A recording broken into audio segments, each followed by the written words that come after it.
A Considered Opinion, Diversity, Tragedy, and the Schools by Diane Ravitch. She is a research professor of education at New York University and received a bachelor's degree from Wellesley College and a PhD in history from Columbia University's Graduate School. She has written several books on education, usually focusing on ethnic effects and how historical events influence our education system. Hopefully, this presentation will help us as teachers develop an opinion on the effects of culture and diversity in the classroom and lay out a few ways for us to address it. Throughout this presentation, focus on the following questions. 1. What is the appropriate balance between teaching an American culture on the one hand and teaching about the contributions of various ethnic and racial minorities on the other? 2. Is it an either-or situation? So, do we only teach about the American culture?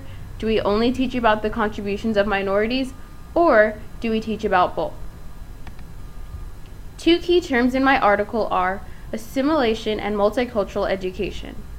Assimilation is a process in which a person or a group's language and/or culture come to resemble those of another group. In our case, the conformity with American culture as immigrants move into the country. Multicultural education is de-emphasizing the common American culture and teaching students to take pride in their racial, ethnic, and national origins. As mentioned in our focus question, we are focusing on the difference and balance between various ethnic groups. It was traditional for public schools to emphasize the assimilation of immigrants into the national melting pot. However, now they focus on the ethnic origins of those newcomers.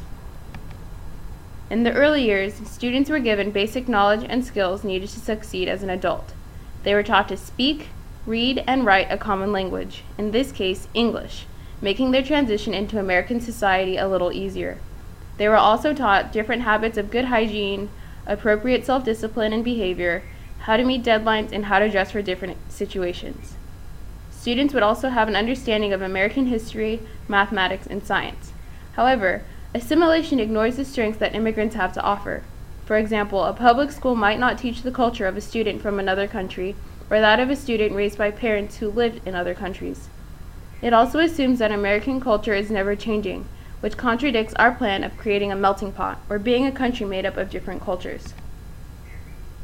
Multicultural education allows for more inclusion and choice in the classroom, and gives students the opportunity to take pride in their ethnic and national origins. Basically, we're letting students decide on what they want to learn in school, and if they want to learn about their family's culture, history, or that of the world. It can promote the belief that what is taught in school will vary based on ethnic makeup.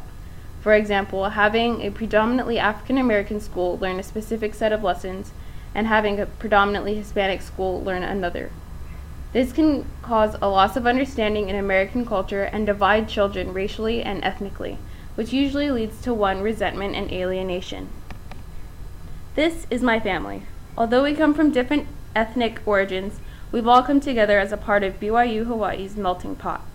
Assimilation was used to teach us the same basic skills and principles for life. For example, the required student development class that introduces all incoming freshmen to the university life.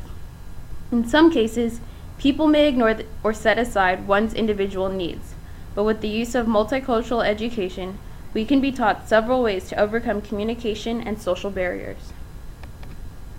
To answer our learning objective, there is an appropriate balance between teaching American culture and teaching about the contributions of various minorities when we focus on human equality.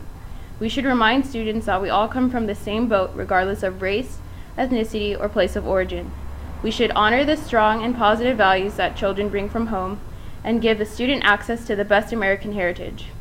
One example mentioned in the article was 9/11, where thousands of peoples from several countries died together in a single tragedy. Overall, we should help students understand their past. Without that understanding, how will students be able to understand their future?